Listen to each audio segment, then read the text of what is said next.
Welcome to the New World Order Showcase Podcast. Your host, Jill Hart, the Coach's Alchemist. Couldn't be more excited to have you join us today. On this podcast, we celebrate the champions of change, the up-and-coming life, health and transformational coaches who are fearlessly stepping forward to make a difference in the world. Get ready for inspiring stories, practical tips, and powerful moments that will motivate you to make a positive change in your life and those around you. We're happy to have you join us on this incredible journey as we dive into the world of life, health, and transformational coaches who are lighting up the path towards a better tomorrow.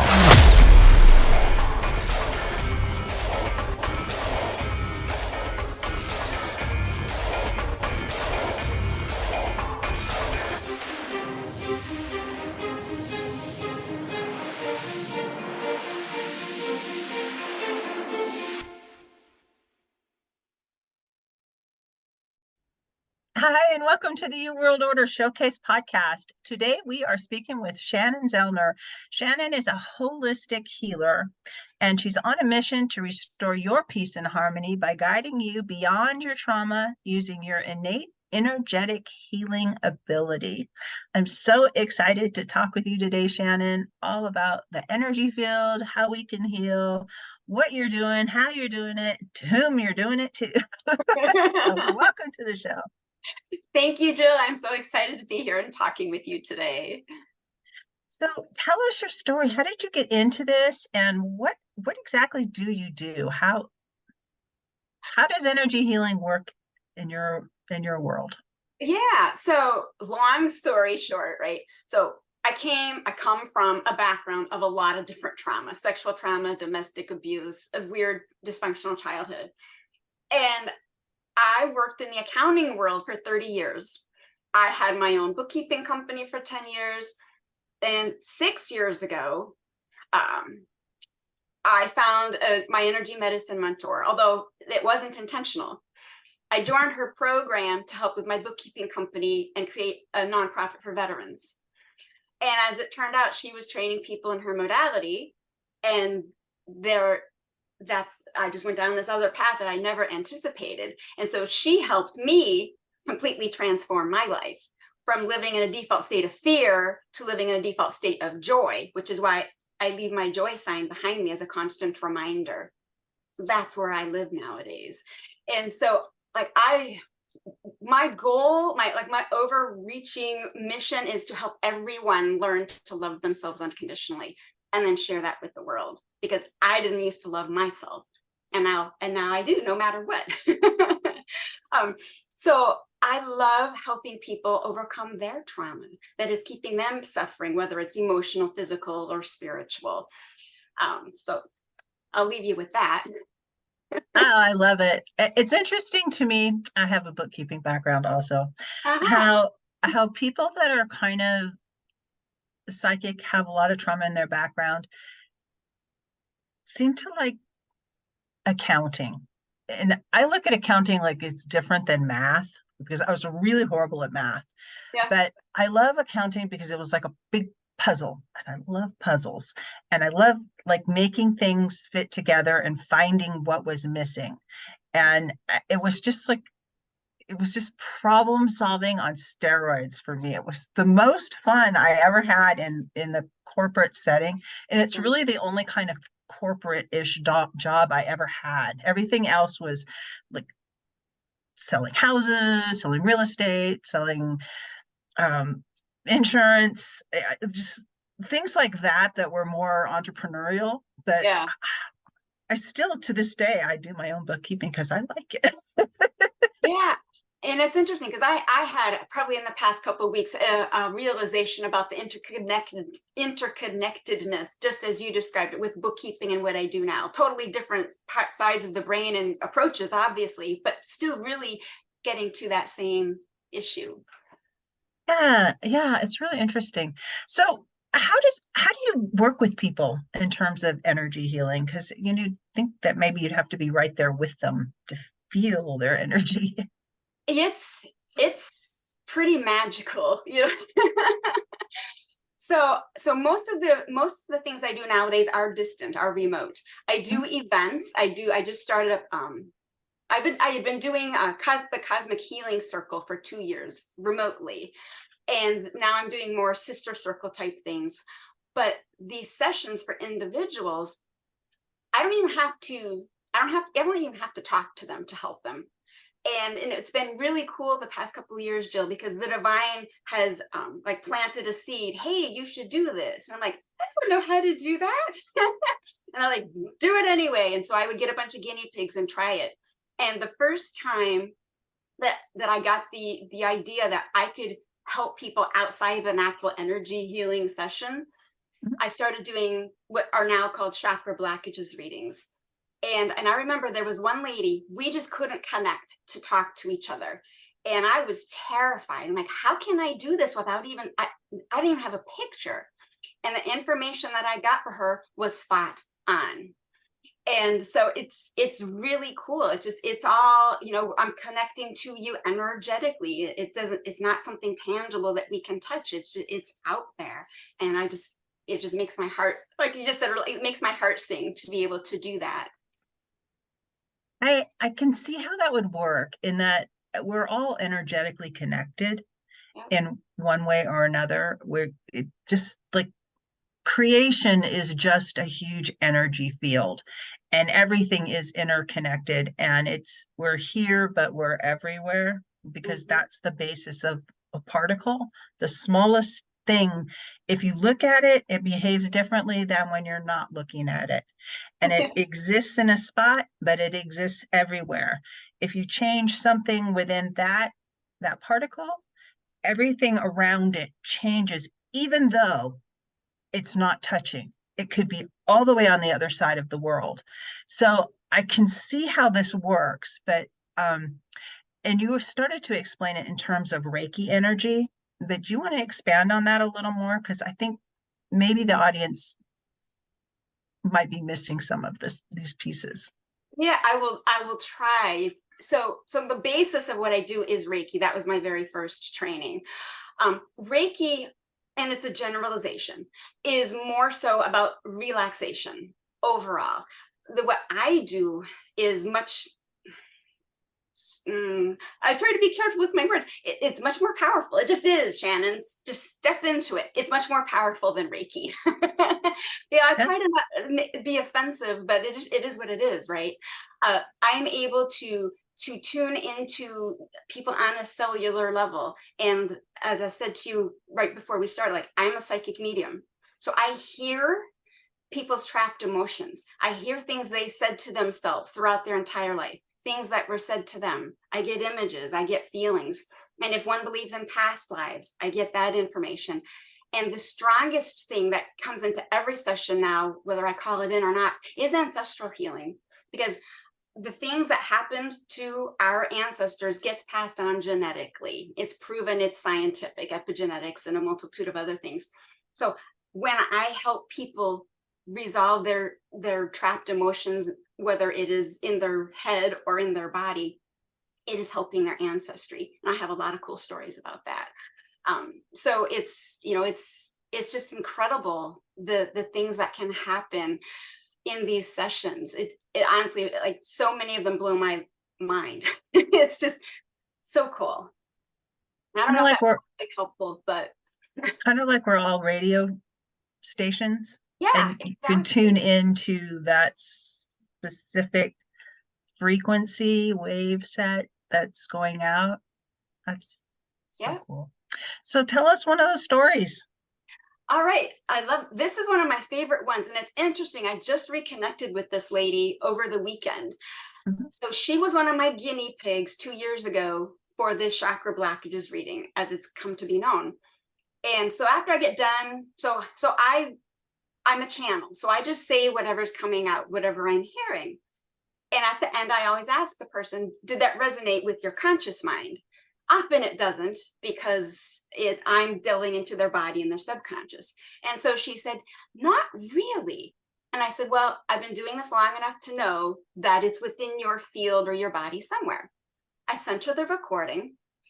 And this was a lady I didn't know at all. The next morning, she messaged me and said, I watched the recording and I think that was my mom's stuff. And I said, oh, it very well could be. She called her mom, and her mom told her that she had been up sick that night for 2 hours.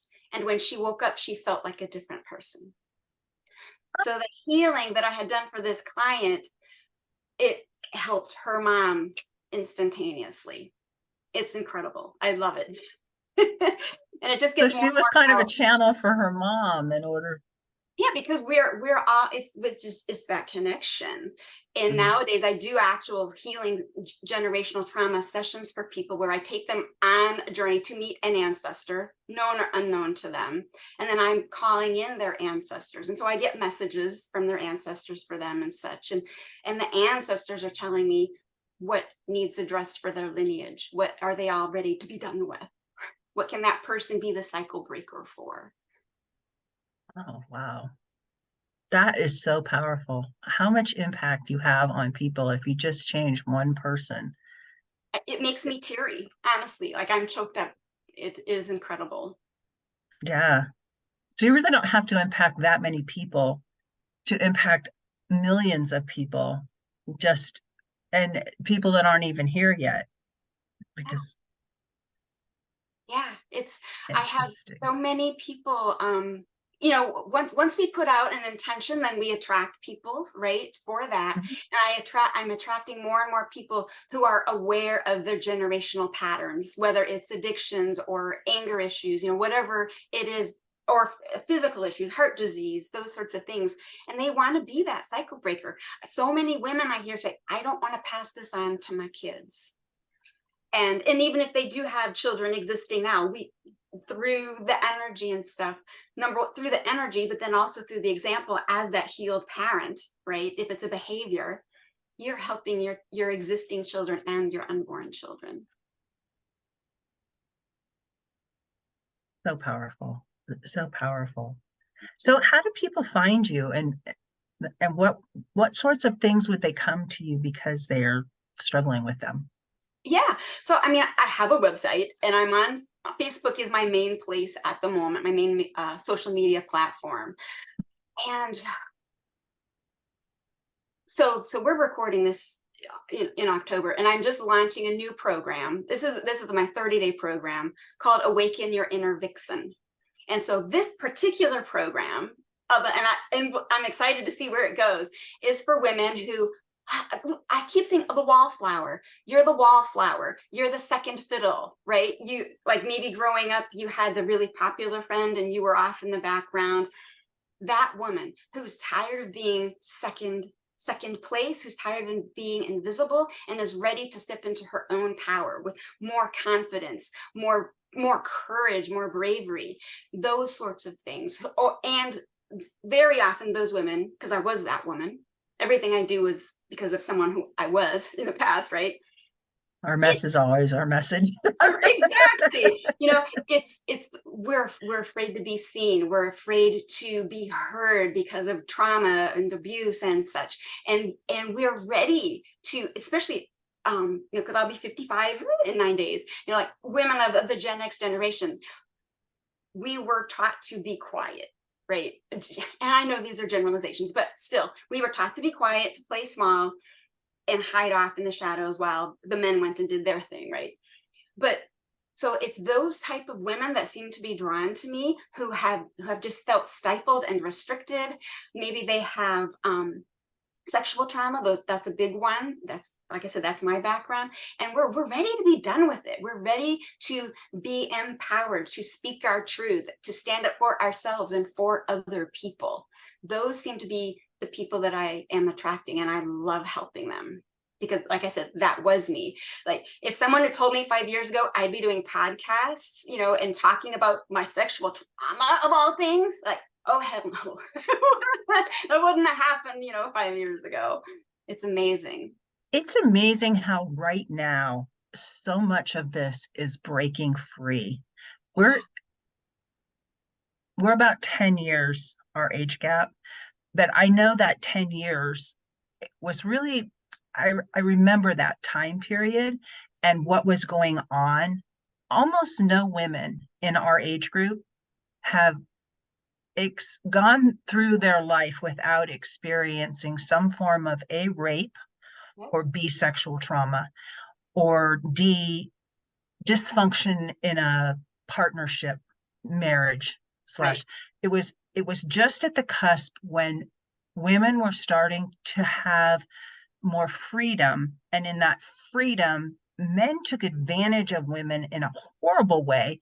And it was and it's not all men, but it was a lot of men. The men that are our age, not so much, but it was the men that were slightly older who preyed on us. Yeah. And because they were from a different generation where women really had to get married in order to have any sort of life. Yeah. Women went to college to find husbands. They didn't go to college to become educated. Or have careers. I mean, that was just unheard of. And the idea that you wouldn't have children. Yeah. And, not everybody should have children. I don't think my mom should have had children, honestly. I mean, she didn't Thankfully, want she children. did. Well, I'm glad she did, but, I hear you. if it weren't her, it would have been somebody else. I mean, I was a soul and I was going to come through one way or the other. But it just like, there was so much of that. But right now, in the last, I would say 5 years, it has just become, people talk about it now. Yeah. It used to be like you didn't talk about abortions and you didn't talk about being raped. Yeah. But I know I've talked to many, many women, hundreds, probably thousands of women over my lifetime. And every single one of them in my age group, regardless of their religious background, have been raped. Yeah. And when you expand, because I mean, sexual trauma, helping women overcome it is one of my biggest passions.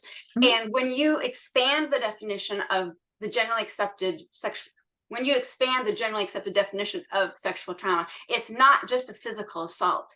It is No. the societal conditioning around what it means to be a female. One of my stories, again, I have so many. When I was about 8, there was a boy on my bus who liked to pull my hair and poke me and, shove me on the playground and such. And when I got home one day, he had pulled my hair on the bus again. And I told my mom that, gosh darn, blah, blah, blah, pulled my hair again. And what did she do? She said, come here. And she smacked me because I said, gosh darned. And then she said, now tell me your story. So what I learned was multiple things. If I talk about bad things that happened to me, I get smacked. And here's the other thing is my parents saying, oh, well, when boys do that to you, it's because they like you. So yeah, so what does that teach you? Right. So what's the other message? Boys like me when they hurt me. So it's warped and it's so subtle. And people, like you said, like in the past few years, people are starting to see that those things weren't healthy. Right. And yeah, I mean, I can go on for hours about it, all the societal conditioning around that like I have, my husband and I have 5 kids between us. Some of them have kids. So I have 3 granddaughters. And it's beautiful because I'm seeing my son who has the 2 who live near me, they're raising their girls differently. And it makes me so happy. Plus they're doing it. And then I also now get to be the influence as well, that I have learned that those behaviors and things that the ways in which we were raised weren't necessarily healthy. I love that. I have 5 children too. I have two girls, one's 41 and one's 19. It's a huge difference. And there's just the societal changes between my oldest and my youngest are staggering. Yeah. And how my oldest conducts her life versus how my youngest, she's just like this magnificent blossom who just like, she has taught me so much. I know she came here to teach me, but Sure. just like such an amazing human being. But the difference in how women interact in the world and what they believe are their responsibilities energetically It's just like so different now than it was then.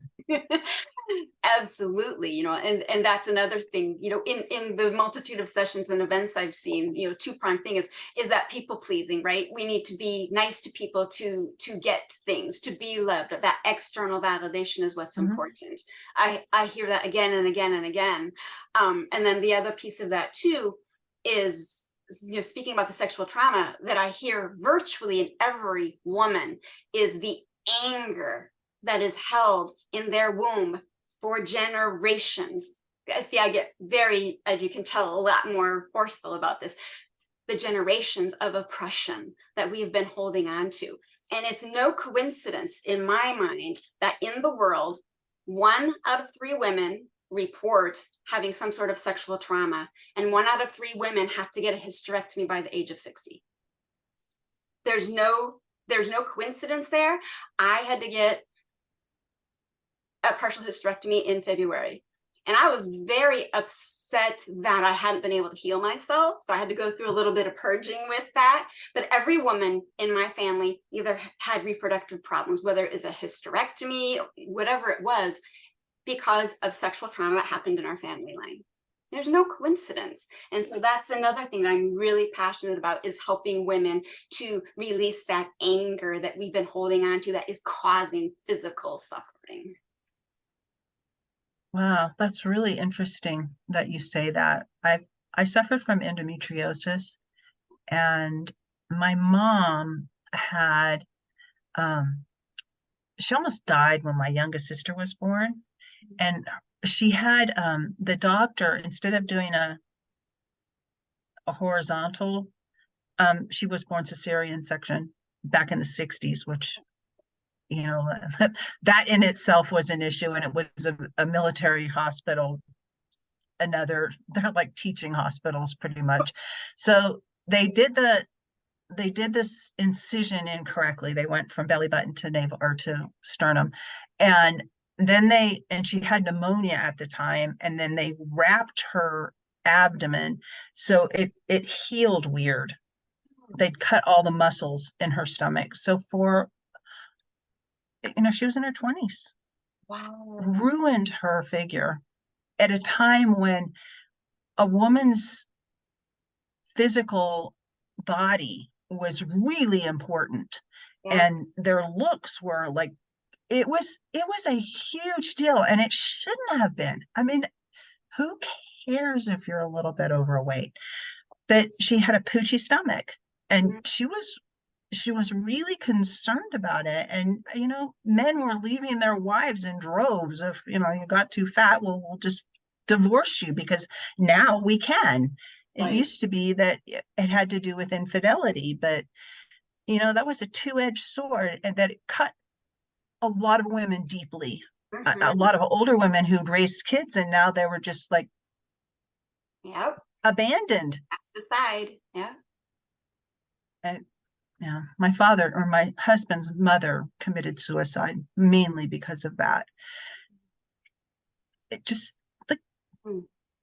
trauma. Yeah, the trauma that just gets passed on, and the trauma gets passed on to the men as well. Something like that.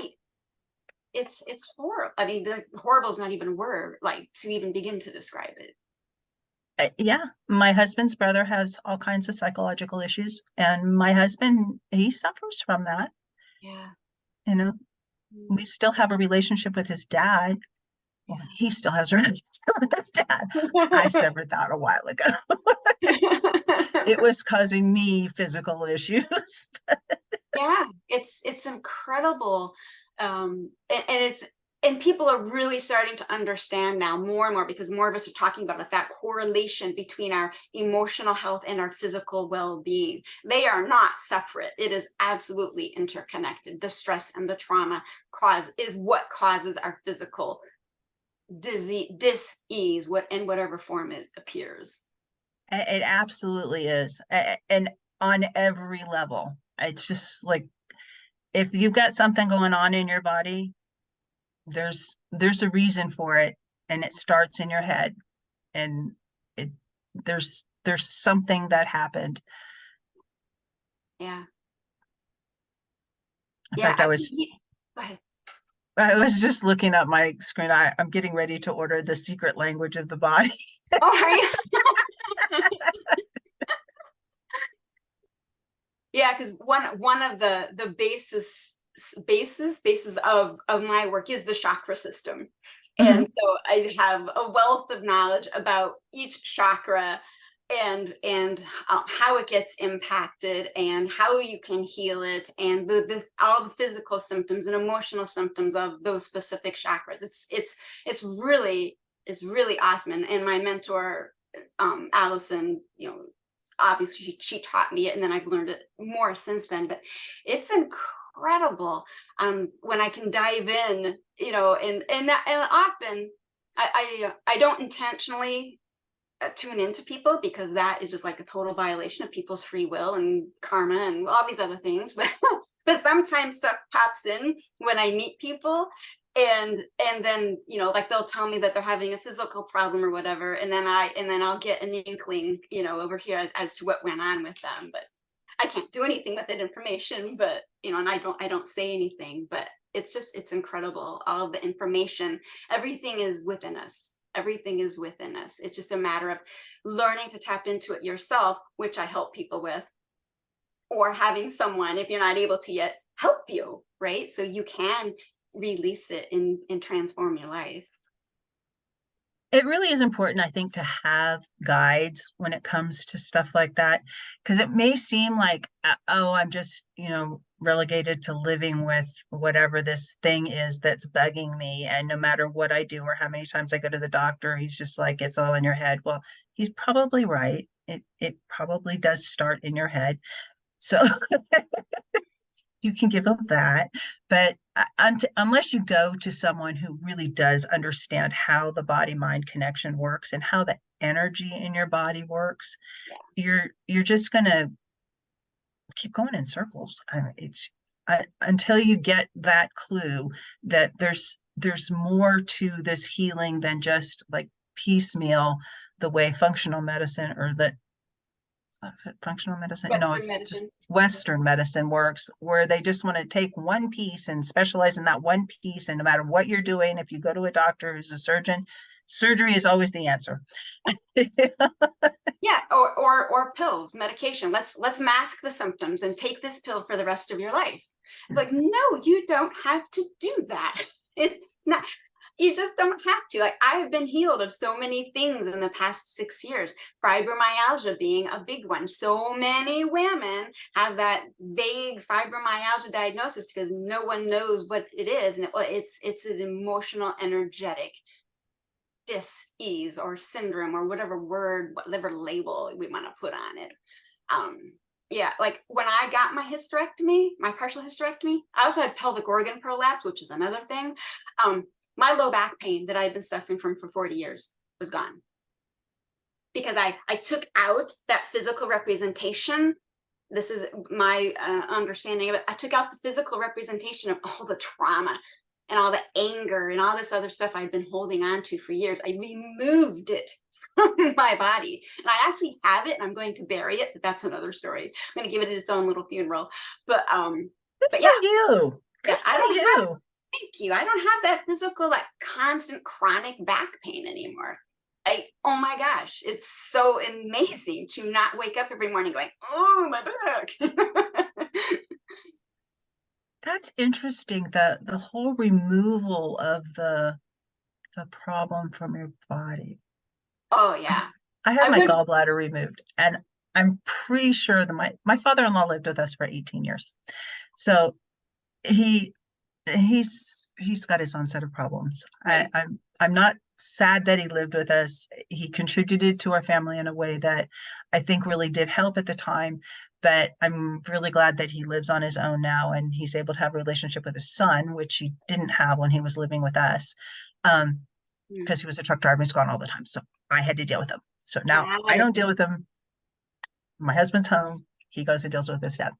But I think the bitterness that I was feeling ended up, and the resentment and the struggle that I was going through, because my boundaries were constantly being trampled. And there were it was just like a whole bunch of things that were combined. And then I had my gallbladder removed, and I went through this like emotional catharsis where it's like I learned about boundaries, and I learned about, who I was, and to just stepped into being who I was and stopped trying to be what I thought I was supposed to be to make everybody else happy. Because Yeah. I just got to the, point Yep. where it's just like, I can't do that anymore. So I'm just going to make myself happy, and people that are happy for me, they can be around me. And if you're not, fine. Yep. Fabulous. You go live your life and do your thing. I can be happy for you and not have you involved. From afar. So I get that. And I think it was the gallbladder removal that was just like, that was the big part of it. Yeah, that's your solar plexus chakra. That's all about your identity and power and boundaries. It makes perfect sense. Right? Yep. I didn't even know that. Yeah. It's like, these things happen, and change happens. It's just like, it's so interesting to me. Yeah. Oh yeah. So you work with people online and in groups, Yeah. and how do they get a hold of you if they want to work with you? Yeah. So I have a website. My business, my alter ego is called The Light Vessel, thelightsvessel.com.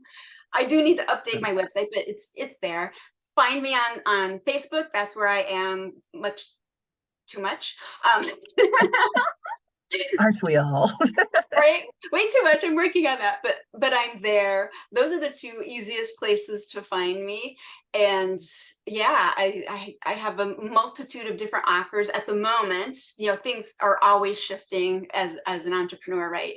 But yeah, I've got that, like I said, that one program, Awakening the Inner Vixen. I don't know if it's a one-time thing or if it'll be an ongoing thing. And then the other movement that I have started, it's called the Soul Sister Revival. And so this is greatly about all of us women who've been pitted against each other for eons, right? And healing that wound and bringing women together in sisterhood. And that is my new thing. It's like, that's not going away. So there's a program for that. There's sister circles for that. Who knows what else is going to come from it. It's like brand new in the past 2 weeks. I love that so much. And there's a Facebook group. Yes. Oh, Yeah. goosebumps on that one. I'm so over the competition between women. Yes. I think that's just like, Yeah. it's a man-made thing, and the men can just have it. Because women need each other. Yeah. In the world of elephants, the women have the families and their kids, and when males get to be a certain age, they go off and they live by themselves or in small groups, but they're not part of the sisterhood of elephants. And it's that matriarchal system where every once in a while they'll run into the males, and then they move away because they have their own mission and goals, and they don't really need them for much else. I love that so much. Elephants are incredible. And the beautiful thing too, and this is part of this program, is it's blending the divine feminine and the divine masculine energies, where we can be nurturing and loving and compassionate, all the stereotypical feminine energies, right? But we can also be bold and assertive and set boundaries and change the world through our actions. We can do both. We can do both. And that is where the world is going, where women are stepping into their power, embracing all of that, and the world is going to change because of women. Women are the new change makers. Yes. Yes, we are. Yes, we are. Being the change we want to see. Exactly. Together. Yeah, helping each other and moving each other forward, and being the best we can be for ourselves, right? And appreciating the best about the other. Yeah. Which is we haven't been allowed to do that most of our lives. And I love that it's happening right now on such a massive scale. And it's global. It's It is. everywhere. It's not just like a thing that happened in the US. It's a thing that's happening in Africa and in Australia and the UK. It's just like everywhere. I talk to women all over the world, and it is a universal event that has just, it's like everybody woke up at the same time. And we're locking arms and moving forward, and it's having a big impact. It is. It's incredible. It's interesting. There's this woman who runs these sistership circles, and she has a business around it. And I've been following her emails for 3 years, and I wasn't ready yet. I was still in the competition and comparing mode because of my upbringing. And finally, a couple of weekends ago, I finally did it. And like this, the skies opened up, the angels were singing. It's like, oh my gosh, this is it. I'm ready. And that's when the Soul Sister Revival was born. It just came to me one morning. I was trying to come up with a name for it with my brain. And I woke up in the morning, I'm like, okay, what do you want to be called? And it was instantaneous, Soul Sister Revival. And I'm like, yes. That's how the New World Order happened. It was just like, yeah, it just like oh, that. that's it. That's what we're talking about here. Yep. Well, Shannon, it has been marvelous chatting with you this morning. Is there one thing that you would like to leave the audience with? Thank you. Yes, it is my biggest, most important message. You matter. You are beautiful. You deserve respect. And you are loved. You are loved no matter what you do, no matter what you've done. You are a divine being of love, and no one can take that away from you. No matter what. We'll leave it on that. Thank you so much for joining me. Thank you so much for having me. I'm so grateful. Thank you. Thank you so much for tuning in to another empowering episode of the U World Order Showcase podcast. We hope you've enjoyed hearing from our incredible life, health, and transformational coaches who are making a profound impact on the world. Remember, change begins with you, and you have the power to transform your life and the lives of others. If you want to take that next step and unlock your true potential, visit thecoachesalchemist.com, where you can find the 3 ways we can help you for free to spin your talent into gold with clarity, a system, and a plan. Don't forget to hit the subscribe button so you never miss an inspiring episode. And if you enjoyed today's show, we'd greatly appreciate it if you could leave us a review on your favorite podcast platform. Your feedback means the world to us and helps us reach more people with our positive message. Stay connected with us on social media for updates, behind-the-scenes content, and upcoming guest announcements. You can find us on Facebook at the U World Order, or simply visit thecoachesalchemist.com.